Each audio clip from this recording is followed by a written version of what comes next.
Hola, bienvenidos a Esquina Literaria. Les estoy compartiendo la lectura de este libro, El normal caos del amor. Seguimos en el capítulo número 6. Es el último capítulo. Hoy vamos a leer el tema El amor como post-religión. Espero que les guste. El núcleo de la religión terrenal del amor se desvela a través de la comparación sistemática. La religión y el amor contienen una análoga utopía. Son una llave para salir de la jaula de la normalidad. Abren la normalidad hacia otro estado, la coraza semántica del mundo se reinventa y las realidades se conquistan de manera diferente y nueva. En la religión eso sucede respecto a una realidad que contiene en tanto que suprarrealidad lo finito de toda la vida humana y no humana. En el amor, este abrir la normalidad ocurre de forma sensual, personal y a través de la pasión sexual, pero también en la apertura de la mirada del uno al otro y al mundo. Los enamorados ven de manera diferente y por eso son diferentes, cambian y se abren mutuamente otras realidades, se crean nuevamente desvelándose mutuamente su historia y forjando de nuevo su futuro. El amor es una revolución a dos, la superación de las contradicciones ajenas al amor y de las normas de moral de este mundo es la verdadera prueba del amor. A través de ella los dos amantes inspirados, el uno por el otro y por el amor, se abren a un imperio que a la vez es de este mundo y no lo es. El amor como infracción ejemplar. Aquí se traduce también lo que la fe moderna en el amor promete, autenticidad en un mundo de representación, de finalidad y de mentira. El amor es búsqueda de sí mismo, el deseo de un encuentro auténtico con, contra y en el otro.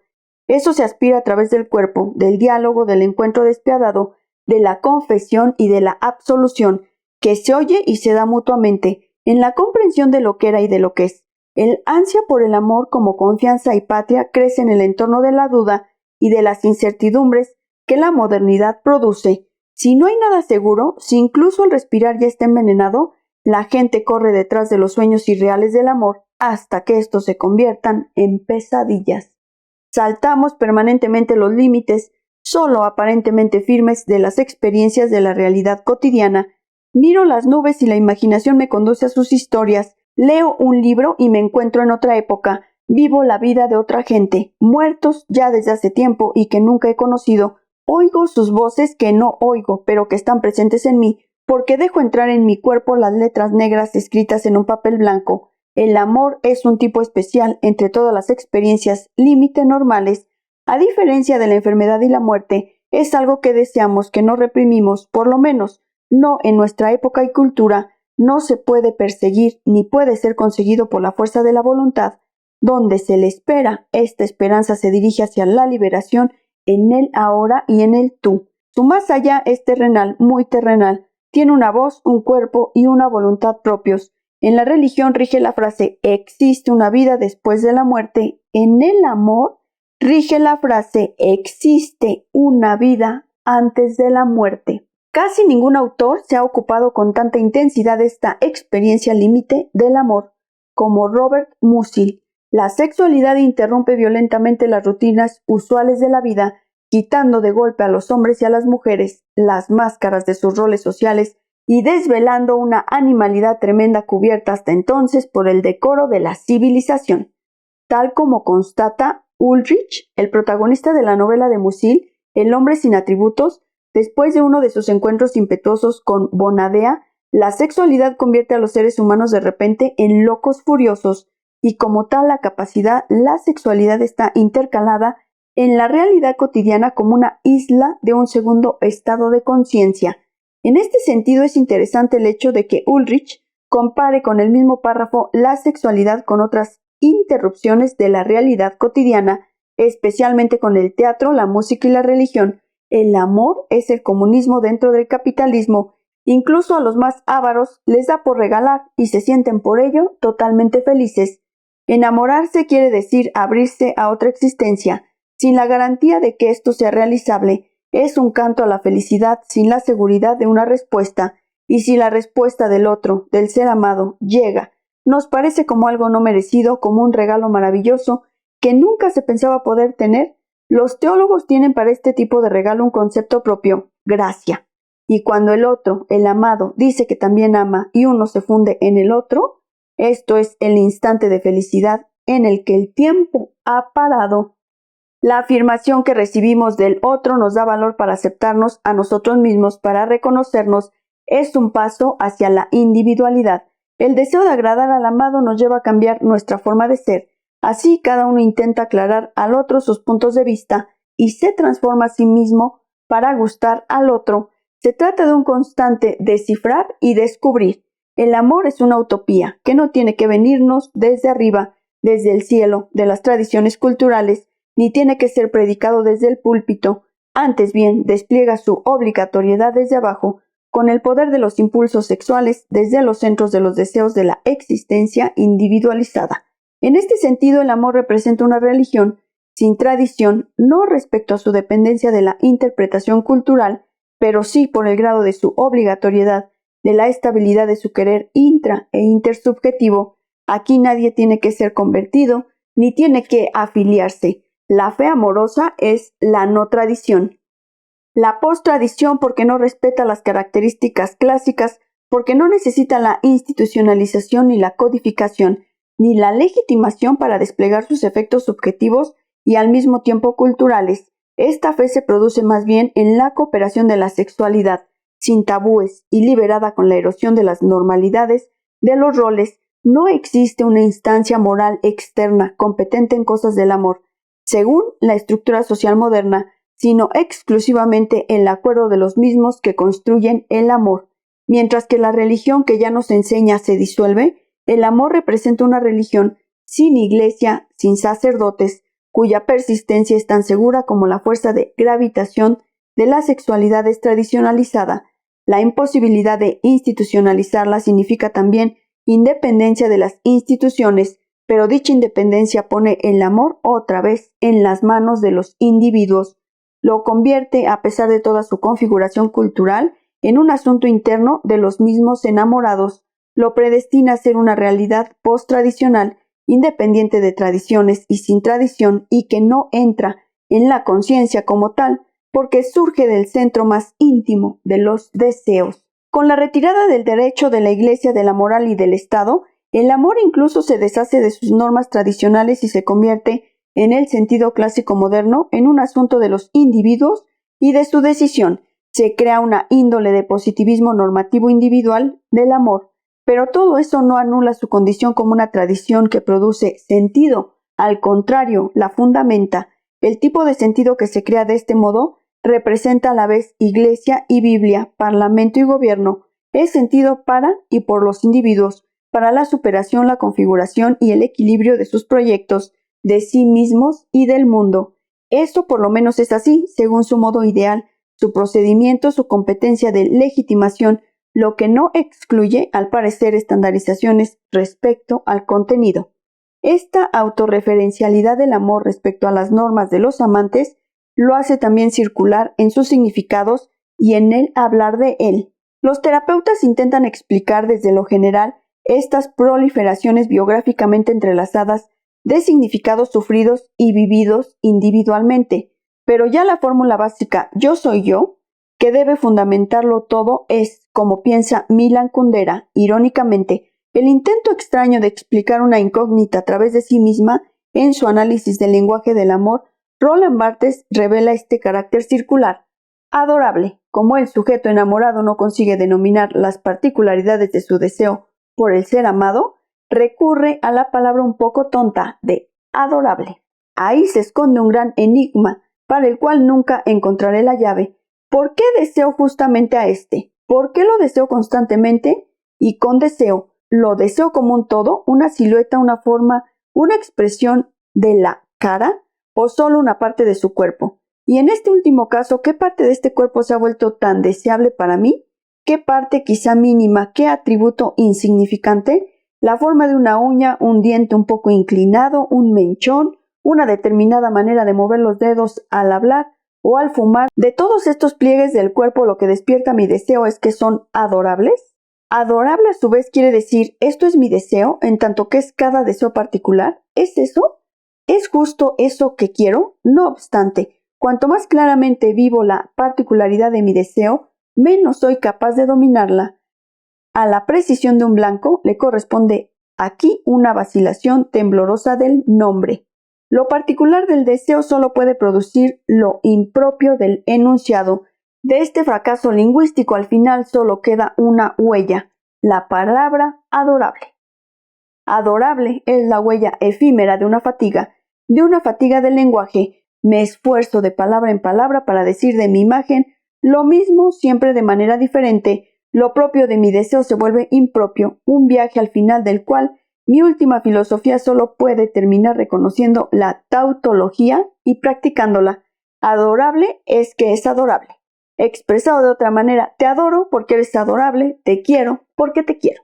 Lo sagrado del amor terrenal, sin embargo, no está fundado exclusivamente en él mismo. Hay que hablar también de cosas muy distintas, de la enseñanza, de la ciencia, del trabajo, del mercado mundial, de los peligros técnicos, etc. Si se pretende entender por qué tanta gente se precipita como loca en el delirio del amor, por todas partes reinan las abstracciones, estadísticas, números, fórmulas, técnicas que apuntan a realidades amenazadoras, que hablan en dimensiones que a pesar de todas las diferencias tienen una cosa en común, se sustraen a la percepción cotidiana. El amor es también y esencialmente una rebelión de la experiencia contra las segundas realidades inexperimentables de este mundo producido por la civilización. Su importancia es la importancia de una experiencia especial, concreta, emocional, totalitaria, casi inevitable. La política puede ser conducida a lo irrelevante, las clases se han desvanecido en estadísticas, lo común de la situación laboral se disgrega en el curso de la flexibilización del tiempo y del derecho laboral. El amor, mejor dicho, el conflicto del amor en su superabilidad. Desde la pregunta eterna por el fregar hasta el cómo sexual, desde el amor a los hijos hasta el autodescubrimiento y la autotortura, adquiere el monopolio de una sociabilidad vivible. Cuanto más abstracta la realidad, más atractivo el amor. El amor es la experiencia de sumergirse en la divinidad. Lo que es correr por el bosque para el empleado de un despacho es el conflicto del amor para la gente dominada por los números, un footing para los sentidos. Es cierto, el mundo de la vida con escasas tradiciones conoce muchos centros y dioses, la televisión, la cerveza, el fútbol, la moto, el paté de foie, y en cada fase vital son distintos. Hay la posibilidad de afiliarse a clubes y grupos pacifistas. Se pueden anular redes de amistades y de conocidos más allá de las distancias como garantes de la contrasoledad. Unos predican los viejos dioses, otros los nuevos, y siguen sacando brillo de las reliquias o estudian los signos del zodiaco. Otros evocan el destino de clase, cantan el himno al sol y a la libertad, sabiendo que estos ideales pertenecerán a un tiempo pasado si no encaminan sus esperanzas heredadas en otra dirección. Lo que distingue el tema del amor en comparación con otros es que los conflictos relacionales son conflictos reales, experimentables, son cuestiones sufridas que afectan a la gente en su vida diaria, quieran o no. El amor no se puede forzar, pero también cuando él o ella tienen una postura indiferente, inesperadamente pueden caer en la trampa del amor. Sin embargo, habrá adversarios del amor contra su voluntad en la medida que las predeterminaciones tradicionales fracasen. El amor, por tanto, no es un tema de sustitución y de pararrayos, no es un producto de exportación político del compromiso deseado, no es solo un clip de propaganda. Su coyuntura, al contrario, es expresión de las situaciones reales de vida, o mejor dicho, de las imposibilidades de vivir, de los conflictos en serie, ya premoldeados que históricamente condicionados, surgen en la privacidad y que tienen que ser celebrados incluso cuando el amor ya ha sido relegado a un sitio entre otros. Después de clase y miseria, después de religión o nación, patria, etc., se crea un tema. Surge lleno de conflictos, se extiende como inseguridad, miedo, como una necesidad incumplida e irrealizable, despertado, agrandado, codificado, normado y premoldeado por la pornografía, el feminismo y la terapia. Un tema que sin embargo genera también su propia luz, sus propios colores, su paisaje de puntos de vista, que produce nuevos abismos, nuevos horizontes diferentes, por ejemplo, del hambre por el dinero, de las peleas por el ascenso o de las fantasías técnicas, el enfrentamiento de los géneros en su lucha común por el amor, la paternidad-maternidad rota en paternidad y maternidad, la lucha por los hijos como portadores de las esperanzas lesionadas. En breves palabras, surge la utopía realmente eficaz de un amor que se convierte en impalpable. Ser amado significa que te dicen, no tienes que morir. Esta esperanza recobra un sonido irresistible ante la soledad y la fragilidad experimentada de la existencia. La enfermedad y la muerte, las crisis personales y las graves irrupciones en la existencia burguesa son los momentos en los que se comprueban los juramentos de amor o se desvelan como perjurios. En eso se parece la exigencia de sentido de la religión terrenal, del amor con las otras religiones.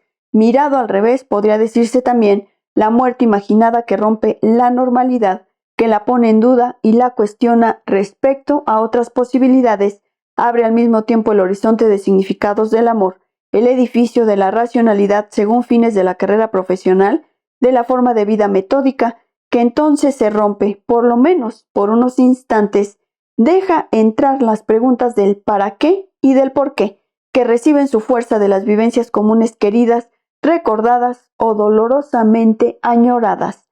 Cuando la exigencia de fe de las religiones se desvanece, la gente busca refugio en la soledad del amor.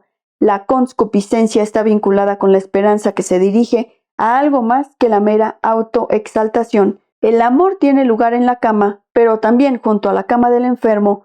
La religión terrenal del amor demuestra su fuerza en el trato con la debilidad, la edad, los errores, las omisiones, incluso con el crimen.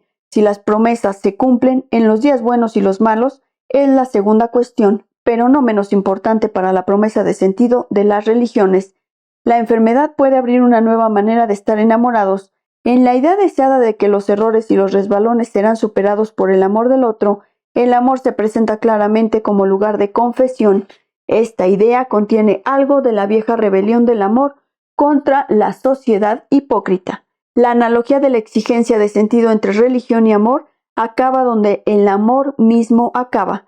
La muerte, su muerte, queda sin sentido, pero la religión posreligiosa del amor, o mejor dicho, solo podría ser mitigado con sentido cuando la separación se lleva a cabo por amor, es decir, en armonía y cuando es comprendida.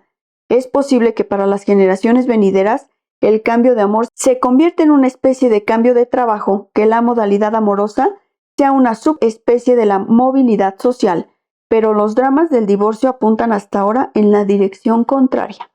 La religión terrenal se encuentra bajo el dictado de lo terrenal, del tú, de lo concreto y de la posibilidad de comprobar si cumple con sus promesas. La prórroga es al final tan poco posible como la mediación a través del Dios o el aplazamiento de la compensación con la vida después de la muerte. En el aquí falta la misericordia, mediante la cual las religiones podían quitar fuerza y cumplir a la vez los conflictos y lo desbordante de las exigencias, sin que tuvieran que pagar en moneda, es decir, con la moneda de las experiencias comprobables. El amor es un amor del amado y no un amor del prójimo. Incluso el amor del amado vive bajo la amenaza de su contrario. Examados pierden su patria, su permiso de residencia en el amor. El asilo no está previsto. No amor significa obligado a ser expulsado. Los terapeutas, la sección de urgencias para heridos por divorcio, pueden contar mucho sobre este tema.